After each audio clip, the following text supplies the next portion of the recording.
ਸਤਿ ਸ਼੍ਰੀ ਅਕਾਲ। ਤੁਸੀਂ ਵੇਖ ਰਹੇ ਹੋ ਟੀਵੀ ਪੰਜਾਬ ਤੇ ਮੈਂ ਹਾਂ ਤੁਹਾਡੇ ਨਾਲ ਇੰਦਰਪ੍ਰੀਤ ਕੌਰ ਸੰਗੇੜਾ। ਖਬਰਾਂ ਦੀ ਇਸ ਬੁਲੇਟਿਨ ਵਿੱਚ ਤੁਹਾਡਾ ਸਵਾਗਤ ਹੈ। ਸਭ ਤੋਂ ਪਹਿਲਾਂ ਨਜ਼ਰ ਮਾਰਦੇ ਹਾਂ ਹੈਡਲਾਈਨਸ ਤੇ। ਅੰਤਰਰਾਸ਼ਟਰੀ ਵਿਦਿਆਰਥੀਆਂ ਲਈ ਸਹਾਰਾ ਬਣਿਆ ਗੁਰੂ ਘਰ, ਕਿਰਾਏ ਤੇ ਦਿੱਤੇ ਜਾ ਰਹੇ ਕਮਰੇ, ਛਕਾਇਆ ਜਾ ਰਿਹਾ ਲੰਗਰ। ਤੁਸੀਂ ਨਾ ਕਰ ਬੈਠੇ ਹੋ ਇਮੀਗ੍ਰੇਸ਼ਨ ਦੀ ਇਹ ਗਲਤੀ, ਭਾਰਤ ਤੋਂ ਰੱਦ ਹੋਈਆਂ 25,360 ਅਰਜ਼ੀਆਂ। ਰੀਅਲ ਸਟੇਟ ਵਿੱਚ ਆਈ ਕਮੀ, ਔਸਤ ਕੀਮਤਾਂ ਵਿੱਚ 22% ਦੀ ਕਮੀ। ਕੈਨੇਡਾ ਦੇ ਪਾਰਲੀਮੈਂਟ ਵਿੱਚ ਰਾਣੀ ਦਾ ਸਨਮਾਨ, ਪ੍ਰਧਾਨ ਮੰਤਰੀ ਨੇ ਦਿੱਤਾ ਟ੍ਰਿਬਿਊਟ। ਅੰਤਰਰਾਸ਼ਟਰੀ ਵਿਦਿਆਰਥੀਆਂ ਵਾਸਤੇ ਗੁਰੂ ਘਰ ਮਦਦਗਾਰ ਸਾਬਿਤ ਹੋ ਰਿਹਾ ਹੈ। ਬਹੁਤ ਸਾਰੇ ਅੰਤਰਰਾਸ਼ਟਰੀ ਵਿਦਿਆਰਥੀਆਂ ਨੂੰ ਕਿਰਾਏ ਦੇ ਉੱਪਰ ਥਾਂ ਦਿੱਤੀ ਜਾ ਰਹੀ ਹੈ ਤੇ ਨਾਲ ਹੀ ਉਹਨਾਂ ਨੂੰ ਲੰਗਰ ਵੀ ਛਕਾਇਆ ਜਾ ਰਿਹਾ ਹੈ। ਇਹ ਖਬਰ ਓਨਟਾਰੀਓ ਦੇ ਇੱਕ ਗੁਰੂ ਘਰ ਤੋਂ ਸਾਹਮਣੇ ਆ ਰਹੀ ਹੈ, ਜਿੱਥੇ ਗੁਰੂ ਘਰ ਵੱਲੋਂ ਹੁਣ ਅੰਤਰਰਾਸ਼ਟਰੀ ਵਿਦਿਆਰਥੀਆਂ ਦੀ ਮਦਦ ਕੀਤੀ ਜਾ ਰਹੀ ਹੈ। ਅੰਤਰਰਾਸ਼ਟਰੀ ਵਿਦਿਆਰਥੀਆਂ ਦਾ ਸਹਾਰਾ ਓਨਟਾਰੀਓ ਦਾ ਇੱਕ ਗੁਰੂ ਘਰ ਬਣਿਆ ਹੈ। ਜੀ ਹਾਂ, ਓਨਟਾਰੀਓ ਦੇ ਸਡਬਰੀ ਸ਼ਹਿਰ ਦੇ ਵਿੱਚ ਗੁਰਦੁਆਰਾ ਸਾਹਿਬ ਸਥਿਤ ਹੈ, ਜਿੱਥੇ ਅੰਤਰਰਾਸ਼ਟਰੀ ਵਿਦਿਆਰਥੀਆਂ ਦੀ ਮਦਦ ਕੀਤੀ ਜਾ ਰਹੀ ਹੈ। ਇੱਥੇ ਇਹਨਾਂ ਵਿਦਿਆਰਥੀਆਂ ਨੂੰ ਰਹਿਣ ਵਾਸਤੇ ਕਮਰੇ ਤੇ ਮੁਫਤ ਖਾਣਾ ਪੀਣਾ ਦਿੱਤਾ ਜਾ ਰਿਹਾ ਹੈ। ਦੱਸੀਏ ਕਿ ਸਡਬਰੀ ਸ਼ਹਿਰ ਦੇ ਵਿੱਚ ਰੀਜੈਂਟ ਸਟਰੀਟ ਦੇ ਉੱਪਰ ਇੱਕ ਨਵਾਂ ਗੁਰੂ ਘਰ ਬਣਿਆ, ਜੋ ਕਿ ਇੱਥੇ ਸਿੱਖ ਭਾਈਚਾਰੇ ਦੇ ਨਾਲ ਜਿਹੜੇ ਨਵੇਂ ਅੰਤਰਰਾਸ਼ਟਰੀ ਵਿਦਿਆਰਥੀ ਨੇ ਉਹਨਾਂ ਨੂੰ ਵੀ ਮਦਦ ਪ੍ਰਦਾਨ ਕਰਦਾ ਹੋਇਆ ਦਿਖਾਈ ਦੇ ਰਿਹਾ ਹੈ। ਦੱਸਿਆ ਜਾ ਰਿਹਾ ਹੈ ਕਿ ਇੱਥੇ ਵੀਕਐਂਡ ਉੱਪਰ 100 ਤੋਂ ਵੱਧ ਲੋਕਾਂ ਨੂੰ ਲੰਗਰ ਛਕਾਇਆ ਜਾਂਦਾ ਹੈ। ਗੁਰਦੁਆਰੇ ਆਉਣ ਵਾਲੀਆਂ ਸੰਗਤਾਂ ਨੂੰ ਹਰ ਰੋਜ਼ 7:30 ਤੋਂ ਬਾਅਦ ਲੰਗਰ ਛਕਾਇਆ ਜਾਂਦਾ ਹੈ ਤੇ ਇਹਨਾਂ ਵਿੱਚ ਜ਼ਿਆਦਾਤਰ ਅੰਤਰਰਾਸ਼ਟਰੀ ਵਿਦਿਆਰਥੀ ਦੱਸੇ ਜਾ ਰਹੇ ਨੇ। ਬਹੁਤ ਸਾਰੇ ਅੰਤਰਰਾਸ਼ਟਰੀ ਵਿਦਿਆਰਥੀ ਦੱਸਦੇ ਹੋਏ ਦਿਖਾਈ ਦੇ ਰਹੇ ਨੇ ਕਿ ਕਿਵੇਂ ਗੁਰੂ ਘਰ ਉਹਨਾਂ ਨੂੰ ਮਦਦ ਮੁਹੱਈਆ ਕਰਵਾ ਰਿਹਾ ਹੈ। ਇੱਥੇ ਇਹਨਾਂ ਵਿਦਿਆਰਥੀਆਂ ਨੂੰ ਰਹਿਣ ਵਾਸਤੇ ਕਿਰਾਏ ਤੇ ਕਮਰਾ ਵੀ ਦਿੱਤਾ ਜਾਂਦਾ ਹੈ, ਜਿਸ ਬਾਰੇ ਵੱਖ-ਵੱਖ ਅੰਤਰਰਾਸ਼ਟਰੀ ਵਿਦਿਆਰਥੀ ਦੱਸਦੇ ਹੋਏ ਦਿਖਾਈ ਦਿੱਤੇ। ਇਮੀਗ੍ਰੇਸ਼ਨ ਵਿਭਾਗ ਵੱਲੋਂ ਇੱਕ ਚੇਤਾਵਨੀ ਦਿੱਤੀ ਗਈ ਹੈ, ਜਿੱਥੇ ਉਹਨਾਂ ਦਾ ਕਹਿਣਾ ਹੈ ਕਿ ਤੁਸੀਂ ਜੇਕਰ ਅਰਜ਼ੀ ਅਪਲਾਈ ਕਰਨ ਵੇਲੇ ਇਮੀਗ੍ਰੇਸ਼ਨ ਨਾਲ ਜੁੜੀ ਹੋਈ ਕੋਈ ਗਲਤ ਜਾਣਕਾਰੀ ਦਿੰਦੇ ਹੋ ਤਾਂ ਤੁਹਾਡੇ ਉੱਪਰ 5 ਸਾਲ ਦਾ ਬੈਨ ਲੱਗ ਸਕਦਾ ਹੈ। ਇਸੇ ਬਾਰੇ ਜਾਣਕਾਰੀ ਸਾਂਝੀ ਕਰਦੇ ਉਹਨਾਂ ਵੱਲੋਂ ਦੱਸਿਆ ਗਿਆ ਕਿ 25,000 ਤੋਂ ਵੱਧ ਵੀਜ਼ੇ ਜਿਹੜੇ ਉਹਨਾਂ ਵੱਲੋਂ ਭਾਰਤ ਦੇ ਨਾਲ ਸੰਬੰਧਿਤ ਰੱਦ ਕੀਤੇ ਗਏ ਤੇ ਇੱਕ ਵੱਡਾ ਅੰਕੜਾ ਦੱਸਿਆ ਗਿਆ ਹੈ ਜੋ ਕੁੱਲ ਵੀਜ਼ੇ ਇਸ ਕਾਰਨ ਰੱਦ ਕੀਤੇ ਗਏ ਨੇ। ਜੇਕਰ ਤੁਸੀਂ ਇਮੀਗ੍ਰੇਸ਼ਨ ਨਾਲ ਜੁੜੀ ਹੋਈ ਕੋਈ ਗਲਤ ਜਾਣਕਾਰੀ ਦਿੰਦੇ ਹੋ ਤਾਂ ਤੁਸੀਂ ਮੁਸੀਬਤ ਦੇ ਵਿੱਚ ਫਸ ਸਕਦੇ ਹੋ। ਜੀ ਹਾਂ, ਇਮੀਗ੍ਰੇਸ਼ਨ ਦੀ ਅਰਜ਼ੀ ਲਗਾਉਣ ਵੇਲੇ ਜੇਕਰ ਕੋਈ ਗਲਤ ਜਾਣਕਾਰੀ ਦਿੱਤੀ ਗਈ ਤਾਂ ਇਸ ਵਾਸਤੇ 5 ਸਾਲ ਦੀ ਪਾਬੰਦੀ ਲੱਗ ਸਕਦੀ ਹੈ। ਪਤਾ ਚੱਲਿਆ ਹੈ ਕਿ ਸਾਲ 2015 ਤੋਂ ਸਾਲ 2021 ਦਰਮਿਆਨ ਭਾਰਤ ਤੋਂ 25,000 ਤੋਂ ਵੱਧ ਬਿਨੇਕਾਰ ਅਜਿਹੇ ਸਨ ਜਿਨ੍ਹਾਂ ਉੱਪਰ ਇਸ ਤਰ੍ਹਾਂ ਦਾ ਦੋਸ਼ ਲੱਗਿਆ ਹੈ। ਇਸ ਬਾਰੇ ਜਾਣਕਾਰੀ ਸਾਹਮਣੇ ਆਈ ਹੈ, ਜਿੱਥੇ ਪਤਾ ਚੱਲਿਆ ਕਿ ਕੈਨੇਡਾ ਦੀ ਐਪਲੀਕੇਸ਼ਨ ਅਪਲਾਈ ਕਰਨ ਵੇਲੇ ਜੇਕਰ ਬਿਨੇਕਾਰ ਗਲਤ ਜਾਣਕਾਰੀ ਦੇਵੇਗਾ ਤੇ ਉਸ ਉੱਪਰ 5 ਸਾਲ ਦਾ ਬੈਨ ਲੱਗ ਸਕਦਾ ਹੈ। Immigration, refugee and citizenship Canada ਤੋਂ ਇਸ ਬਾਰੇ ਕੁਝ ਅੰਕੜੇ ਸਾਹਮਣੇ ਆਏ ਨੇ, ਜਿਨ੍ਹਾਂ ਤੋਂ ਪਤਾ ਚੱਲਿਆ ਕਿ 2015 ਤੋਂ ਸਾਲ 2021 ਦੌਰਾਨ 92,115 ਵਿਅਕਤੀਆਂ ਦੀਆਂ ਅਰਜ਼ੀਆਂ ਨੂੰ ਕੈਨੇਡਾ ਦੇ ਇਮੀਗ੍ਰੇਸ਼ਨ ਵਿਭਾਗ ਵੱਲੋਂ ਗਲਤ ਜਾਣਕਾਰੀ ਦੇਣ ਦੇ ਆਧਾਰ ਤੇ ਰੱਦ ਕਰ ਦਿੱਤਾ ਗਿਆ। ਇਹਨਾਂ ਵਿੱਚੋਂ 5,904 ਅਰਜ਼ੀਆਂ ਕੈਨੇਡਾ ਦੀ PR ਵਾਸਤੇ ਸਨ, ਜਦਕਿ 86,211 ਅਰਜ਼ੀਆਂ ਟੈਂਪਰੇਰੀ ਰੈਜ਼ੀਡੈਂਸ, ਜਿਸ ਵਿੱਚ ਸਟੱਡੀ ਪਰਮਿਟ, ਵਰਕ ਪਰਮਿਟ ਆਦਿ ਸ਼ਾਮਲ ਹੈ, ਉਹ ਪਾਈਆਂ ਗਈਆਂ। ਮੌਜੂਦਾ ਸਮੇਂ ਦੌਰਾਨ ਸਭ ਤੋਂ ਵੱਧ ਅਰਜ਼ੀਆਂ ਭਾਰਤ ਤੋਂ ਰੱਦ ਹੋਈਆਂ। ਸਾਲ 2015 ਤੋਂ ਸਾਲ 2021 ਦਰਮਿਆਨ ਭਾਰਤ ਤੋਂ 25,360 ਅਰਜ਼ੀਆਂ ਰੱਦ ਹੋਈਆਂ। ਭਾਰਤ ਤੋਂ ਰੱਦ ਹੋਣ ਵਾਲੀਆਂ ਐਪਲੀਕੇਸ਼ਨਸ ਵਿੱਚ PR ਲਈ 1,127 ਅਰਜ਼ੀਆਂ, ਜਦਕਿ TR ਪ੍ਰੋਗਰਾਮ ਵਾਸਤੇ 24,233 ਅਰਜ਼ੀਆਂ ਸ਼ਾਮਿਲ ਸਨ। ਇਸ ਤੋਂ ਇਲਾਵਾ ਇਹ ਵੀ ਜਾਣਕਾਰੀ ਸਾਹਮਣੇ ਆਈ ਹੈ ਕਿ ਪੰਜਾਬ ਤੋਂ ਵੀ ਇਸ ਤਰ੍ਹਾਂ ਦੀਆਂ ਕਈ ਅਰਜ਼ੀਆਂ ਹਾਸਲ ਹੋਈਆਂ ਹਨ। ਹਾਊਸਿੰਗ ਮਾਰਕੀਟ ਲਗਾਤਾਰ ਠੰਡੀ ਹੁੰਦੀ ਹੋਈ ਦਿਖਾਈ ਦੇ ਰਹੀ ਹੈ। ਘਰਾਂ ਦੀ ਸੇਲ ਘੱਟ ਹੈ, ਘਰਾਂ ਦੀਆਂ ਕੀਮਤਾਂ ਵੀ ਘੱਟ ਨੇ। ਰੀਅਲ ਸਟੇਟ ਦੇ ਉੱਪਰ ਲਗਾਤਾਰ ਅਸਰ ਪੈਂਦਾ ਹੋਇਆ ਦਿਖਾਈ ਦੇ ਰਿਹਾ ਹੈ, ਜਿੱਥੇ 22% ਦੀ ਗਿਰਾਵਟ ਪਹਿਲਾਂ ਦੇ ਮੁਕਾਬਲੇ ਦਰਜ ਕੀਤੀ ਗਈ। ਰੀਅਲ ਐਸਟੇਟ ਦੇ ਉੱਪਰ ਜੋ ਇਸ ਸਮੇਂ ਅਸਰ ਪੈ ਰਿਹਾ ਹੈ ਉਹ ਅਜੇ ਵੀ ਬਰਕਰਾਰ ਹੈ। ਫਰਵਰੀ ਮਹੀਨੇ ਤੋਂ ਬਾਅਦ ਔਸਤ ਕੀਮਤਾਂ ਵਿੱਚ 22% ਦੀ ਕਮੀ ਦਰਜ ਕੀਤੀ ਗਈ। ਜੀ ਹਾਂ, ਅਗਸਤ ਮਹੀਨੇ ਕੈਨੇਡਾ ਦੇ ਵਿੱਚ ਇੱਕ ਘਰ ਦੀ ਔਸਤ ਕੀਮਤ $6,37,673 ਦਰਜ ਕੀਤੀ ਗਈ, ਜੋ ਕਿ ਫਰਵਰੀ ਮਹੀਨੇ ਤੋਂ ਬਾਅਦ 20% ਤੋਂ ਵੱਧ ਦੀ ਗਿਰਾਵਟ ਦੱਸੀ ਗਈ ਹੈ। ਕੈਨੇਡੀਅਨ ਰੀਅਲ ਐਸਟੇਟ ਐਸੋਸੀਏਸ਼ਨ ਵੱਲੋਂ ਇਸ ਬਾਰੇ ਜਾਣਕਾਰੀ ਦਿੰਦਿਆਂ ਦੱਸਿਆ ਗਿਆ ਕਿ ਪਿਛਲੇ ਲਗਾਤਾਰ 6 ਮਹੀਨਿਆਂ ਵਿੱਚ ਘਰਾਂ ਦੀ ਸੇਲ ਅੰਦਰ ਗਿਰਾਵਟ ਦਰਜ ਕੀਤੀ ਜਾ ਰਹੀ ਹੈ। ਬੈਂਕ ਆਫ ਕੈਨੇਡਾ ਵੱਲੋਂ 6 ਮਹੀਨੇ ਪਹਿਲਾਂ ਫਰਵਰੀ ਵਿੱਚ ਹੀ ਵਿਆਜ ਦਰਾਂ ਵਿੱਚ ਵਾਧਾ ਕਰਨ ਦਾ ਸਿਲਸਿਲਾ ਸ਼ੁਰੂ ਕੀਤਾ। ਪਿਛਲੇ ਸਾਲ ਦੇ ਮੁਕਾਬਲੇ ਘਰਾਂ ਦੀ ਵਿਕਰੀ 24% ਘੱਟ ਦਰਜ ਕੀਤੀ ਗਈ। ਫਰਵਰੀ ਵਿੱਚ ਰਿਕਾਰਡ $8,16,720 ਦੀ ਔਸਤ ਕੀਮਤ ਤੋਂ ਬਾਅਦ ਹੁਣ ਘਰਾਂ ਦੀ ਔਸਤ ਕੀਮਤ ਦੇ ਵਿੱਚ ਕਰੀਬ $2 ਲੱਖ ਦੀ ਕਮੀ ਆ ਚੁੱਕੀ ਹੈ। ਹਾਲਾਂਕਿ ਰਿਕਾਰਡ ਪੱਧਰ ਦੇ ਉੱਪਰ ਪਹੁੰਚਣ ਤੋਂ ਬਾਅਦ ਘਰਾਂ ਦੀਆਂ ਕੀਮਤਾਂ ਵਿੱਚ ਕਮੀ ਆਈ ਹੈ, ਪਰ ਅਗਸਤ ਮਹੀਨੇ ਦੇਖਣ ਦੇ ਵਿੱਚ ਆਇਆ ਕਿ ਜੁਲਾਈ ਦੀ $6,29,971 ਦੀ ਔਸਤ ਕੀਮਤ ਦੇ ਮੁਕਾਬਲੇ ਥੋੜਾ ਵਾਧਾ ਵੀ ਦਰਜ ਹੋਇਆ ਹੈ। TD ਦੇ ਅਰਥ ਸ਼ਾਸਤਰੀਆਂ ਵੱਲੋਂ ਦੱਸਿਆ ਜਾ ਰਿਹਾ ਹੈ ਕਿ ਅਜਿਹਾ ਸੋਚਣਾ ਗਲਤ ਹੋਵੇਗਾ ਕਿ ਰੀਅਲ ਏਸਟੇਟ ਮਾਰਕੀਟ ਦੇ ਵਿੱਚ ਤੇਜ਼ੀ ਆ ਜਾਵੇਗੀ, ਕਿਉਂਕਿ ਅਗਸਤ ਵਿੱਚ ਮਾਮੂਲੀ ਵਾਧਾ ਮੁੱਖ ਤੌਰ ਦੇ ਉੱਪਰ ਟੋਰਾਂਟੋ ਵਿੱਚ ਆਏ ਉਛਾਲ ਕਾਰਨ ਹੈ, ਜਿੱਥੇ ਇਹ ਕਹਿਣਾ ਹੋਰ ਵੀ ਮੁਸ਼ਕਿਲ ਹੈ ਕਿ ਮਾਰਕੀਟ ਸਥਿਤੀਆਂ ਪਹਿਲਾਂ ਵਰਗੀਆਂ ਹੋਣ ਦੀ ਕਗਾਰ ਦੇ ਉੱਪਰ ਪਹੁੰਚੀਆਂ ਹਨ ਜਾਂ ਫਿਰ ਨਹੀਂ।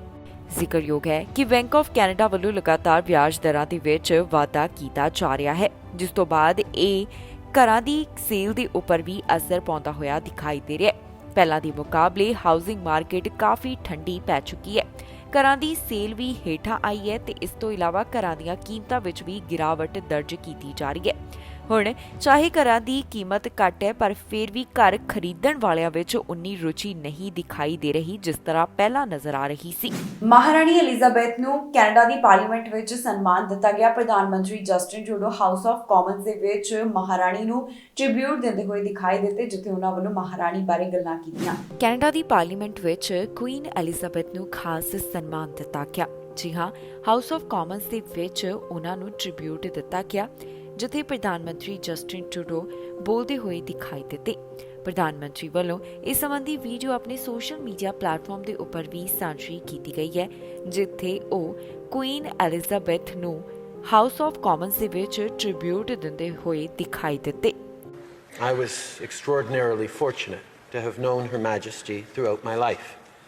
The first time I met her was in 1977, when I was just a little boy. When I would meet with her as Prime Minister almost 4 decades later, in 2015, I joked that the last times we had met, she had been taller than me. She responded with a quip about my making her feel old.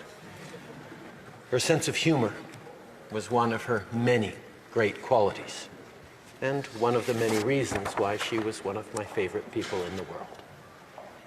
She embraced her role as Queen of Canada, our Queen, our head of state. Her conversations with me were always candid. We talked about anything and everything. She gave her best advice on a range of issues. She was always curious, engaged, and thoughtful. Canadians can be forever grateful for her counsel. In a way, everybody knew her. Canadians feel like they've lost a family member who grew up alongside us. See, she was only 9 years old when she carried out what was perhaps her first official duty for Canada, appearing on a postage stamp. That was in 1935. Her Majesty was with us for important birthdays, like in 1967, when she cut Canada's centennial cake on Parliament Hill. Our country came of age under her reign. It was Her Majesty who proclaimed and signed the Constitution Act of 1982 and our Charter of Rights and Freedoms.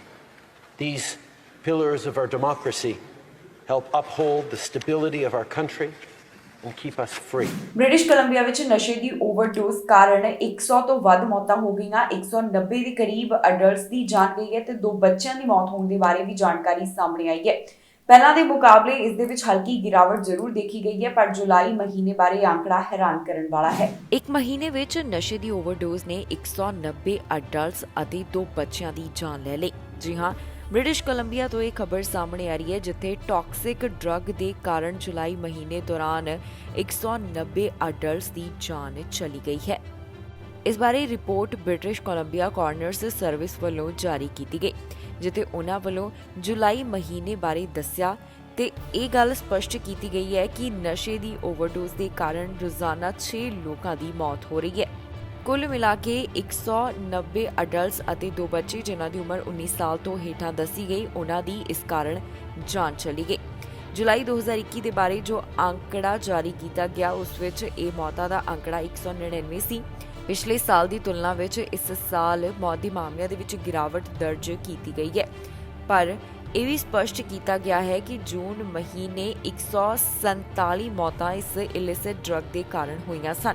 ਹੁਣ ਜੋ ਤਾਜ਼ਾ ਅੰਕੜਾ ਸਾਹਮਣੇ ਹੈ ਉਸ ਨੂੰ ਮਿਲਾ ਕੇ ਪਤਾ ਚੱਲਿਆ ਹੈ ਕਿ ਹੁਣ ਤੱਕ ਇਸ ਓਵਰਡੋਜ਼ ਕਾਰਨ 1297 ਜਾਨਾਂ ਜਾ ਚੁੱਕੀਆਂ ਨੇ, ਜੋ ਕਿ ਹੁਣ ਤੱਕ ਦਾ 7 ਮਹੀਨਿਆਂ ਵਿੱਚ ਸਾਹਮਣੇ ਆਇਆ ਇਹ ਸਭ ਤੋਂ ਵੱਡਾ ਅੰਕੜਾ ਦੱਸਿਆ ਜਾ ਰਿਹਾ ਹੈ।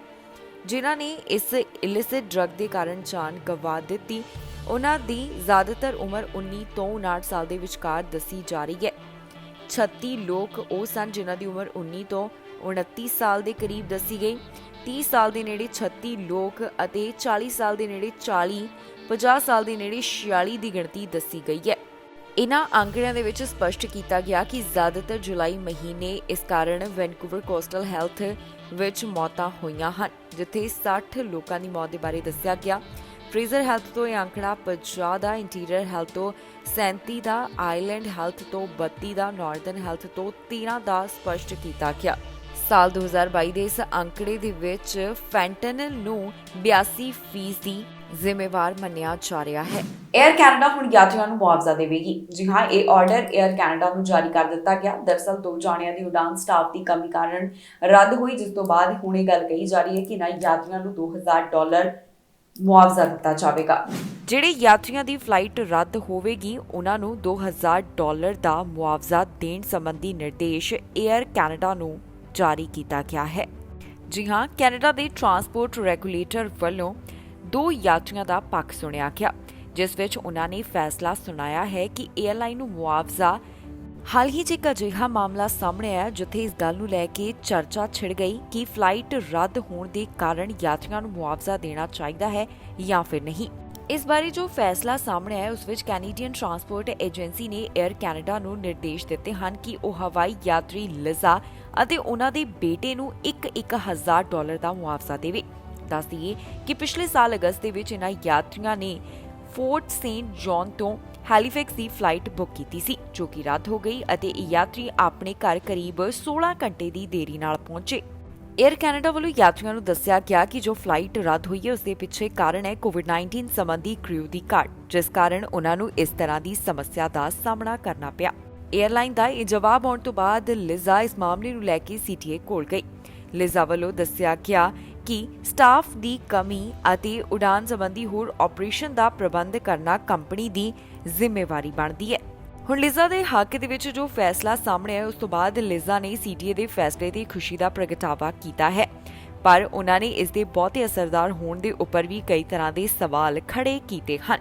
ਇਸ ਤੋਂ ਪਹਿਲਾਂ ਜੁਲਾਈ ਮਹੀਨੇ ਦੌਰਾਨ ਵੀ ਇਸ ਤਰ੍ਹਾਂ ਦਾ ਇੱਕ ਮਾਮਲਾ ਸਾਹਮਣੇ ਆਇਆ ਸੀ, ਜਿੱਥੇ ਸੀਟੀਏ ਵੱਲੋਂ ਵੈਸਟ ਜੈਟ ਨੂੰ ਇਹ ਕਿਹਾ ਗਿਆ ਕਿ ਉਹ ਯਾਤਰੀ ਨੂੰ ਮੁਆਵਜ਼ਾ ਦੇਣ, ਪਰ 에ਅਰਲਾਈਨ ਨੇ ਇਸ ਫੈਸਲੇ ਖਿਲਾਫ ਅਪੀਲ ਦਰਜ ਕਰ ਦਿੱਤੀ।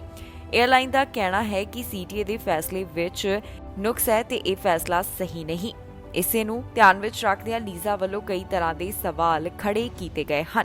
ਕਲੋਵਰਡੇਲ ਤੋਂ ਗੋਲੀਬਾਰੀ ਦਾ ਮਾਮਲਾ ਸਾਹਮਣੇ ਆਇਆ, ਜਿੱਥੇ ਗੋਲੀ ਲੱਗਣ ਕਾਰਨ ਇੱਕ ਵਿਅਕਤੀ ਜ਼ਖਮੀ ਹੋਇਆ। ਪੀੜਤ ਦੀ ਪਹਿਚਾਣ ਪੁਲਿਸ ਵੱਲੋਂ ਜਨਤਕ ਨਹੀਂ ਕੀਤੀ ਗਈ, ਪਰ ਉਹਨਾਂ ਵੱਲੋਂ ਮਾਮਲੇ ਸੰਬੰਧੀ ਜਾਂਚ ਪੜਤਾਲ ਕੀਤੀ ਜਾ ਰਹੀ ਹੈ। ਕਲੋਵਰਡੇਲ ਤੋਂ ਗੋਲੀਬਾਰੀ ਦਾ ਮਾਮਲਾ ਸਾਹਮਣੇ ਆਇਆ, ਜਿਸ ਸੰਬੰਧੀ ਪੁਲਿਸ ਵੱਲੋਂ ਜਾਂਚ ਪੜਤਾਲ ਕੀਤੀ ਜਾ ਰਹੀ ਹੈ। ਮੌਕੇ ਵਾਲੀ ਥਾਂ ਦੇ ਉੱਪਰ ਕਈ ਵਾਹਨ ਖੜੇ ਹੋਏ ਦਿਖਾਈ ਦਿੱਤੇ। ਇੱਥੇ ਪੁਲਿਸ ਨੂੰ ਇੱਕ ਵਿਅਕਤੀ ਮਿਲਿਆ ਜਿਸ ਨੂੰ ਘਰ ਦੇ ਬਾਹਰ ਗੋਲੀਆਂ ਮਾਰੀਆਂ ਗਈਆਂ। ਅਧਿਕਾਰੀਆਂ ਦੇ ਦੱਸਣ ਮੁਤਾਬਕ ਇਹ ਘਟਨਾ 5:30 ਦੇ ਕਰੀਬ ਤੜਕੇ ਸਾਹਮਣੇ ਆਈ, ਜਿੱਥੇ ਪੁਲਿਸ ਨੂੰ ਕਾਲ ਕਰਕੇ ਦੱਸਿਆ ਗਿਆ ਕਿ 35 ਸਾਲ ਦੇ ਇੱਕ ਵਿਅਕਤੀ ਨੂੰ ਜ਼ਖਮੀ ਹਾਲਤ ਦੇ ਵਿੱਚ ਪਾਇਆ ਗਿਆ।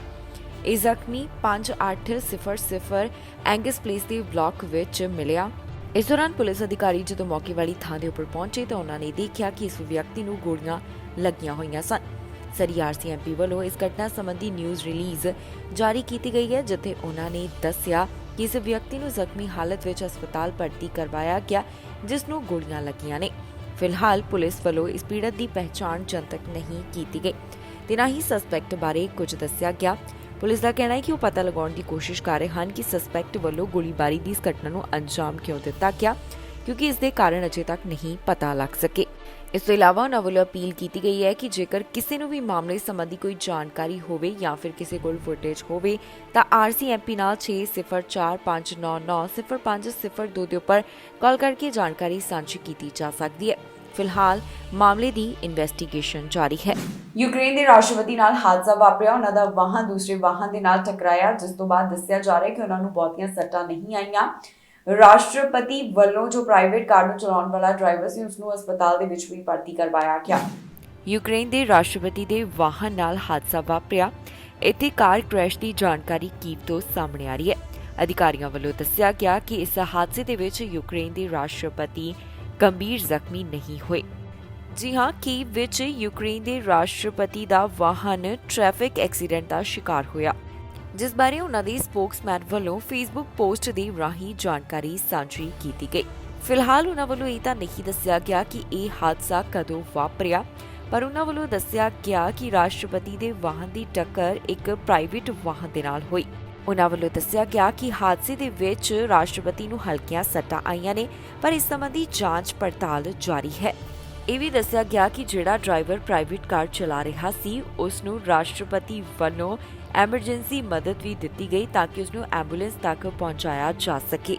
ਇੱਥੇ ਇਹ ਵੀ ਦੱਸਣਯੋਗ ਹੈ ਕਿ ਰਾਸ਼ਟਰਪਤੀ 21 ਸਤੰਬਰ ਨੂੰ ਯੂਨਾਈਟਿਡ ਨੇਸ਼ਨਸ ਜਨਰਲ ਅਸੈਂਬਲੀ ਵਿੱਚ ਸੰਬੋਧਿਤ ਕਰਨ ਜਾ ਰਹੇ ਹਨ, ਜਿੱਥੇ ਉਹਨਾਂ ਵੱਲੋਂ ਮੌਜੂਦਾ ਸਥਿਤੀ ਦੇ ਬਾਰੇ ਵੀ ਗੱਲਬਾਤ ਕੀਤੀ ਜਾਵੇਗੀ। ਟੋਰਾਂਟੋ ਤੋਂ ਗੋਲੀਬਾਰੀ ਦਾ ਜੋ ਮਾਮਲਾ ਸਾਹਮਣੇ ਆਇਆ, ਉਸ ਬਾਰੇ ਪੁਲਿਸ ਵੱਲੋਂ ਤਾਜ਼ਾ ਅਪਡੇਟ ਜਾਰੀ ਕੀਤੀ ਗਈ, ਜਿੱਥੇ ਉਹਨਾਂ ਨੇ ਦੱਸਿਆ ਕਿ ਸਸਪੈਕਟ ਗੋਲੀਬਾਰੀ ਦੀ ਘਟਨਾ ਨੂੰ ਅੰਜਾਮ ਦੇਣ ਤੋਂ ਪਹਿਲਾਂ ਟਿਮ ਹਾਰਟਨਸ ਦੇ ਵਿੱਚ ਪਹੁੰਚਿਆ। ਇਸ ਬਾਰੇ ਉਹਨਾਂ ਵੱਲੋਂ ਸਾਰੀ ਡਿਟੇਲ ਦੱਸੀ ਗਈ। ਟੋਰਾਂਟੋ ਦੇ ਵਿੱਚ ਜੋ ਗੋਲੀਬਾਰੀ ਦਾ ਮਾਮਲਾ ਸਾਹਮਣੇ ਆਇਆ, ਇਸ ਬਾਰੇ ਪੁਲਿਸ ਵੱਲੋਂ ਤਾਜ਼ਾ ਜਾਣਕਾਰੀ ਸਾਂਝੀ ਕੀਤੀ ਗਈ, ਜਿੱਥੇ ਉਹਨਾਂ ਨੇ ਸਸਪੈਕਟ ਦੇ ਬਾਰੇ ਦੱਸਿਆ। ਟੋਰਾਂਟੋ ਪੁਲਿਸ ਆਫੀਸਰ ਦਾ ਕਹਿਣਾ ਹੈ ਕਿ ਇਸ ਗੋਲੀਬਾਰੀ ਦੀ ਘਟਨਾ ਨਾਲ ਜੁੜਿਆ ਹੋਇਆ ਸਸਪੈਕਟ ਕਾਫੀ ਸ਼ਾਪ ਤੇ 2 ਘੰਟੇ ਪਹਿਲਾਂ ਆਇਆ, ਜਿਸ ਤੋਂ ਬਾਅਦ ਉਸਨੇ ਗੋਲੀਬਾਰੀ ਦੀ ਵਾਰਦਾਤ ਨੂੰ ਅੰਜਾਮ ਦਿੱਤਾ। ਦਰਅਸਲ ਮਿਸੀਸਾਗਾ ਤੋਂ ਜੋ ਰੈਂਪੇਜ ਸ਼ੂਟਿੰਗ ਦਾ ਮਾਮਲਾ ਸਾਹਮਣੇ ਹੈ, ਉਸਦੇ ਸਸਪੈਕਟ ਦੀ ਡਿਟੇਲ ਹੁਣ ਪੁਲਿਸ ਵੱਲੋਂ ਜਾਰੀ ਕਰ ਦਿੱਤੀ ਗਈ ਹੈ। ਅਧਿਕਾਰੀਆਂ ਦੇ ਦੱਸਣ ਮੁਤਾਬਕ ਉਹ ਵਿੰਸਟਨ ਚਰਚਿਲ ਦੇ ਟਿਮ ਹਾਰਟਨ ਦੇ ਉੱਪਰ ਆਇਆ ਸੀ। ਦੱਸਦੀਏ ਕਿ ਪੁਲਿਸ ਵੱਲੋਂ ਪੀੜਤ ਦੀ ਪਹਿਚਾਣ ਵੀ ਜਨਤਕ ਕਰ ਦਿੱਤੀ ਗਈ ਸੀ। ਗੋਲੀਬਾਰੀ ਦੀ ਘਟਨਾ ਦੇ ਵਿੱਚ ਜਿਸ ਦੀ ਮੌਤ ਹੋ ਗਈ, ਉਸ ਦਾ ਨਾਮ ਸ਼ਾਕੀਲ, ਉਮਰ 38 ਸਾਲ ਦੇ ਕਰੀਬ ਦੱਸੀ ਗਈ। ਹੁਣ ਇਸ ਗੋਲੀਬਾਰੀ ਦੀ ਘਟਨਾ ਦੇ ਬਾਰੇ ਪੁਲਿਸ ਵੱਲੋਂ ਕੀ ਤਾਜ਼ਾ ਅਪਡੇਟ ਜਾਰੀ ਕੀਤੀ ਗਈ, ਆਓ ਤੁਹਾਨੂੰ ਸੁਣਾਉਂਦੇ ਹਾਂ ਉਹਨਾਂ ਦੀ ਹੀ ਜ਼ੁਬਾਨੀ। Absolutely. So the current priority is to examine whether it was random or targeted, and both those laneways have a myriad of things to unpack. So, Mike, are you in a position to comment on both those elements? Just in regards to your question, to echo the chief's statements, yes, we are open to whether it was targeted or random. That's something we're open to, and we're exploring. At this point, I believe the motive was that he was a uniform officer and he was deliberately targeted. With respect to your second portion, did he attempt to disarm him? Yes, he did. And you mentioned earlier about the officer. Did you mean the officer was targeted or a police officer looking for a police officer? I believe he was looking for a police officer. So he waited 2 hours and 15 minutes looking for that. And do you think that the motive was to get the gun of the officer? He had a gun, obviously, but... That's something we're exploring at this time, and we haven't been able to come up with a definitive. ਗੋਲੀਬਾਰੀ ਦਾ ਮਾਮਲਾ ਸਾਹਮਣੇ ਆਉਣ ਤੋਂ ਬਾਅਦ police ਵੱਲੋਂ ਇੱਕ ਖਾਸ ਮੰਗ ਕੀਤੀ ਗਈ। ਉਹਨਾਂ ਦਾ ਕਹਿਣਾ ਹੈ ਕਿ ਅਮਰੀਕਾ ਤੋਂ ਜਿਹੜੇ ਹਥਿਆਰ ਆਉਂਦੇ ਨੇ, ਉਹਨਾਂ ਖਿਲਾਫ ਐਕਸ਼ਨ ਲਿਆ ਜਾਵੇ। ਹੁਣ ਗੋਲੀਬਾਰੀ ਦਾ ਜਿਹੜਾ ਮਾਮਲਾ ਸਾਹਮਣੇ ਆਇਆ, ਉਸ ਬਾਰੇ ਡਿਟੇਲ ਵੀ ਦਿੱਤੀ ਗਈ।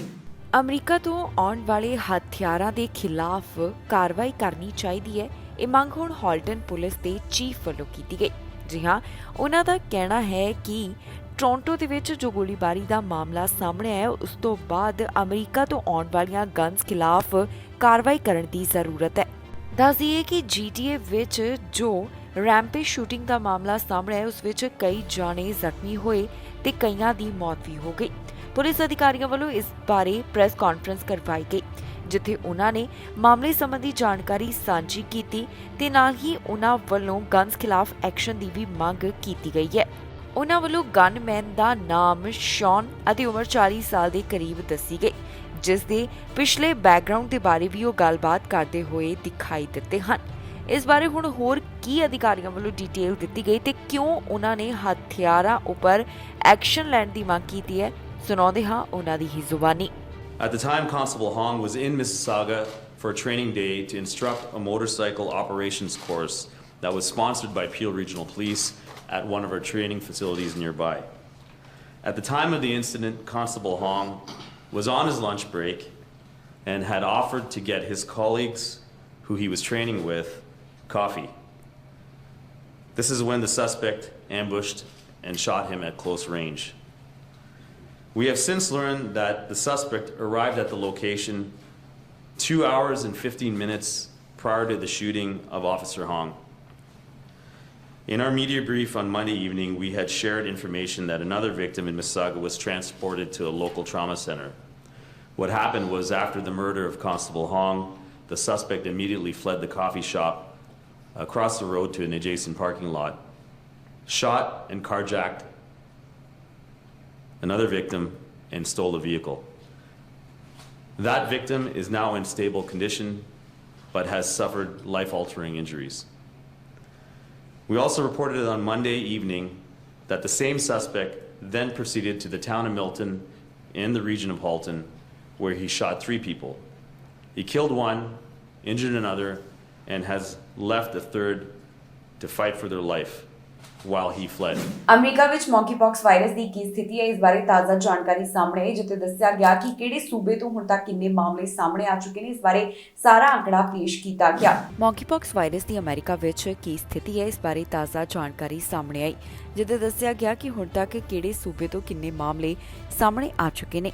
ਇਸ ਤੋਂ ਇਲਾਵਾ ਦੱਸਿਆ ਜਾ ਰਿਹਾ ਹੈ ਕਿ ਅਮਰੀਕਾ ਵਿੱਚ ਪਹਿਲਾਂ ਦੇ ਮੁਕਾਬਲੇ ਇਹਨਾਂ ਕੇਸਿਸ ਦੇ ਵਿੱਚ ਵੱਡੀ ਗਿਰਾਵਟ ਦੇਖਣ ਨੂੰ ਮਿਲ ਰਹੀ ਹੈ। ਅਲੱਗ-ਅਲੱਗ ਸਟੇਟਸ ਦੇ ਵਿੱਚ ਇਸ ਵਾਇਰਸ ਦੇ ਬਾਰੇ ਕੀ ਸਥਿਤੀ ਦੱਸੀ ਗਈ, ਤੁਹਾਨੂੰ ਦੱਸਦੇ ਹਾਂ।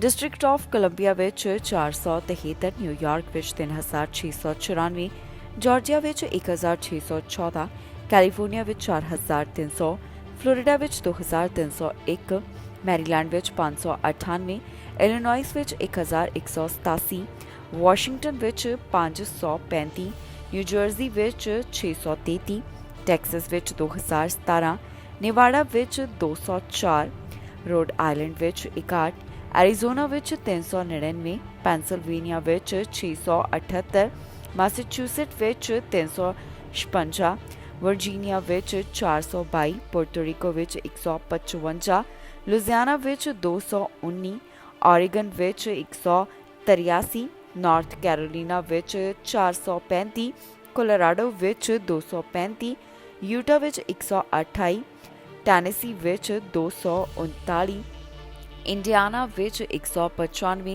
ਮਿਨੀਸੋਟਾ ਵਿੱਚ 163, ਸਾਊਥ ਕੈਰੋਲੀਨਾ ਵਿੱਚ 133, ਮਿਸ਼ੀਗਨ ਵਿੱਚ 237, ਹਾਇਓ ਵਿੱਚ 236, ਨਿਊ ਹੈਂਪਸ਼ਾਇਰ ਵਿੱਚ 27, ਮਿਸੀਸਿਪੀ ਵਿੱਚ 55, ਐਲਬਾਮਾ ਵਿੱਚ 90, ਹਵਾਈ 'ਚ 25, ਅਰਕਾਨਸਾਸ 'ਚ 52, ਨਿਊ ਮੈਕਸੀਕੋ ਵਿੱਚ 33, ਨੇਬਾਰਸਕਾ ਵਿੱਚ 28, ਵਿਸਕੌਨਸਨ ਵਿੱਚ 64, ਕੈਂਟਕੀ ਵਿੱਚ 39, ਓਕਲਾਹੋਮਾ ਵਿੱਚ 31, ਨਾਰਥ ਡਕੋਟਾ ਵਿੱਚ 5, ਵੈਸਟ ਵਰਜੀਨੀਆ ਵਿੱਚ 10, ਵੈਰਮੌਂਟ ਵਿੱਚ 3, ਮੋਂਟਾਨਾ ਵਿੱਚ 5, ਅਲਾਸਕਾ ਵਿੱਚ 3, ਵਾਇਓਮਿੰਗ 2, ਕੈਂਸਸ 7, ਨਿਊ ਡਕੋਟਾ ਵਿੱਚ 2 ਮੌਂਕੀਪੌਕਸ ਵਾਇਰਸ ਦੇ ਮਾਮਲਿਆਂ ਦੀ ਪੁਸ਼ਟੀ ਹੋ ਚੁੱਕੀ ਹੈ।